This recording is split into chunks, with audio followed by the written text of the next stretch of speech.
उत्तर प्रदेश के अलग अलग शहरों से एक शराब की बोतल के साथ दूसरी शराब की बोतल फ्री, इसकी वीडियो आ रही है। शराब के ठेकों पे लंबी लंबी लाइनें लगी हुई हैं। दूर दूर से लोग शराब खरीदने उत्तर प्रदेश जा रहे हैं क्योंकि एक शराब की बोतल के साथ दूसरी मुफ्त दी जा रही है। और सबसे बड़ी बात यह है कि इस योजना के अंदर हिंदुओं को शराबी बनाने का पूरा काम चल रहा है। क्यों?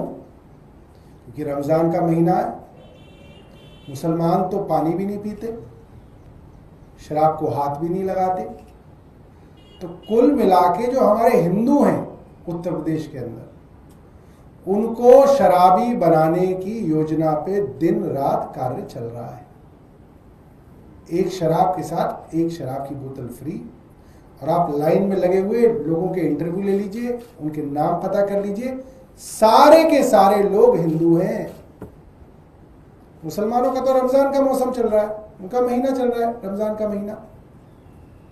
हमारे कुछ सवाल हैं जो हम भारतीय जनता पार्टी और उत्तर प्रदेश की योगी सरकार से पूछना चाहते हैं।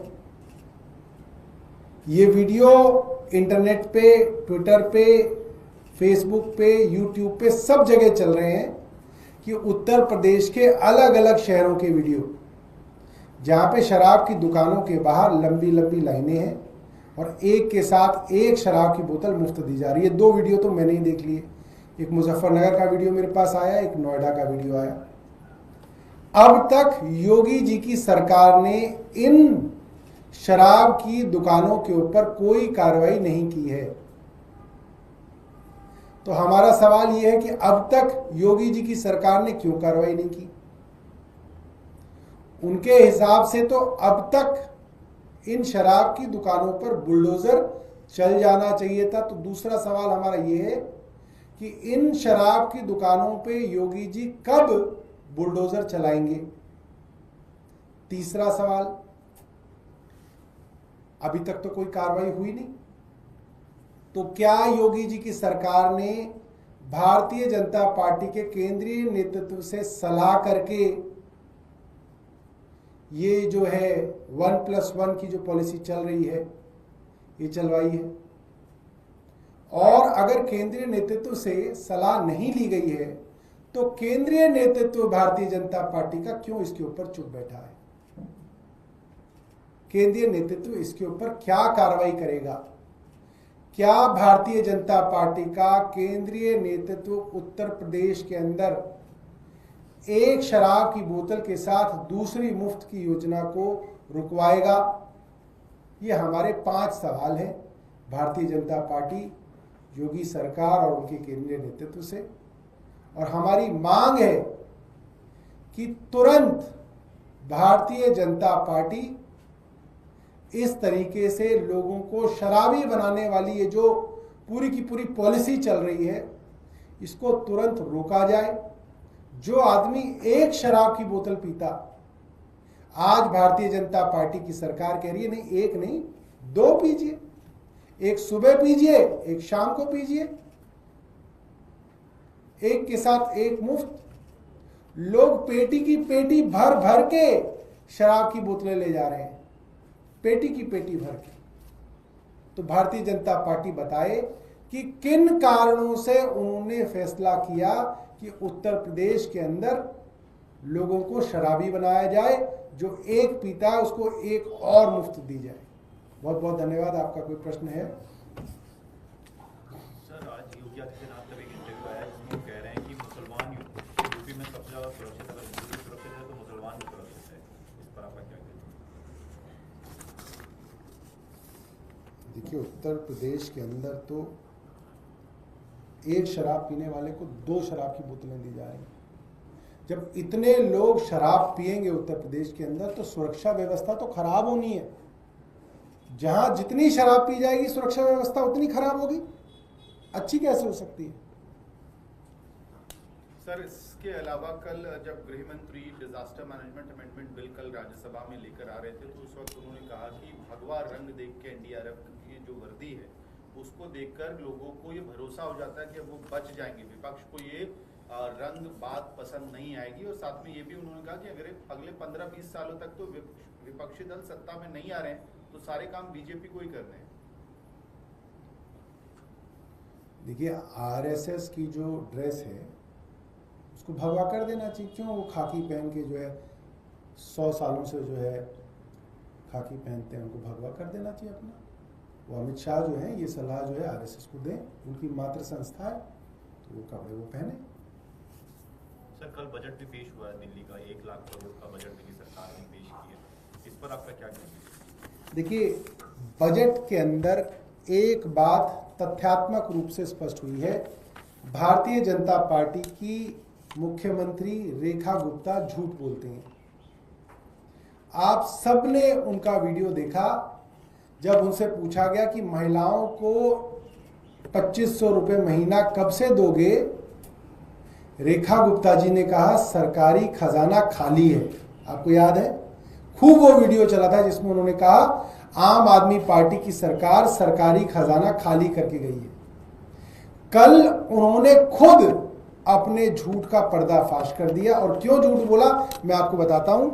ये सरकारी आंकड़े हैं जो बजट में कल पेश हुए हैं, जिसमें कहा गया ओपनिंग बैलेंस बजट का इस सरकार का है 2,965 करोड़ रुपए। ओपनिंग बैलेंस का मतलब क्या होता है? ओपनिंग बैलेंस का मतलब यह होता है कि पुरानी आम आदमी पार्टी की सरकार कितना पैसा नई सरकार के लिए छोड़ के गई है। और वो कोई 2-4 करोड़ रुपए नहीं, 2,965 करोड़ रुपए आम आदमी पार्टी की सरकार इनकी सरकार को छोड़ के गई है। ये आप देख सकते हैं, ये एक अखबार की कटिंग है, मैं लाया हूं, प्रमुख अखबार है। और अखबार के अंदर साफ तौर पे है ओपनिंग बैलेंस। ये सवाल हुआ कि ये पैसा आएगा कहां से, जो 1 लाख करोड़ रुपए की बात की गई है, ये पैसा कहां से आएगा। उसके अंदर जो ओपनिंग बैलेंस है सरकार का वो है 2,965 करोड़ रुपए। हिंदुस्तान टाइम्स की ये जो है ये खबर है।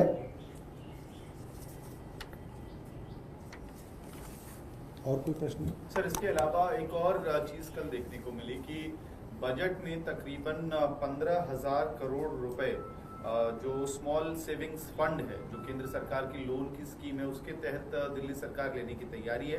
ये वही NSSF फंड है जिसको लेकर पहले आम आदमी पार्टी की सरकार में अधिकारियों ने इसको लेकर रेड फ्लैग दिखाया। ऐसा है कि हमारी सरकार के दौरान जब सरकार का एक प्रपोजल था कि 10,000 करोड़ रुपए नेशनल स्मॉल सेविंग्स फंड से बोरो किया जाए, तो फाइनेंस सेक्रेटरी AC वर्मा की नोटिंग है जो बाकायदा कई अंग्रेजी अखबारों में छपी थी कि आप नेशनल स्मॉल सेविंग्स फंड से बोरो नहीं कर सकते, उधार नहीं कर सकते, इससे बड़ी विपदा आ जाएगी, इससे आसमान गिर जाएगा। वही आदमी आज भी फाइनेंस सेक्रेटरी है, वही AC वर्मा, जिनके ऊपर आरोप लगे तमाम काम रोकने के। आज वही फाइनेंस सेक्रेटरी जो बजट बना रहे हैं उसके अंदर कह रहे हैं हम 10 नहीं, हम 15,000 करोड़ रुपए उधार लेंगे। तो साफ तौर पे दिखा रहे हैं कि ये जो बजट है, इस बजट का कोई सिद्धांत नहीं है। और इस 1 लाख करोड़ की फिगर ने ये दिखा दिया कि सरकार के अंदर कोई सीरियसनेस नहीं है, गवर्नमेंट के अंदर कोई सीरियसनेस नहीं है कि वो कोई सच्चाई के आधार पे कोई बजट बनाए। ऐसे मतलब आप ये सोचिए कि काल्पनिक फिगर के ऊपर आपने पूरा का पूरा बजट बना दिया। आपने बोल दिया कि जी पिछली बार 70-76 हजार करोड़ रुपए का पैसा खर्च कर सकते थे, इस बार हम 1 लाख करोड़ खर्च कर देंगे। वो 1 लाख करोड़ किससे आएगा उसके बारे में तो नहीं बताया। व्यापारियों से आएगा क्या व्यापारियों के ऊपर अब टैक्स रेट्स बढ़ाई जाएंगी, उनकी गर्दन दबोची जाएगी। जो व्यापारी कह रहे थे कि वैश्य समाज की सरकार बनी है, रेखा गुप्ता जी हैं, विजेंद्र गुप्ता जी हैं, क्या अब उन व्यापारियों की गर्दन पे हाथ जाएगा? तो सरकार इस बात को स्पष्ट करे। पैसा तो वहीं से आ सकता है, जो 76,000 करोड़ 1,00,000 करोड़ बनेगा, जो व्यापारी की गर्दन काट के ही बनेगा या कहीं और से आएगा तो बता दे। कुल मिला के व्यापारी की गर्दन पे ही हाथ रखा जाएगा, ये तो स्पष्ट है। वो बात कही नहीं है, मगर वो बात जो है कहीं ना कहीं स्पष्ट है।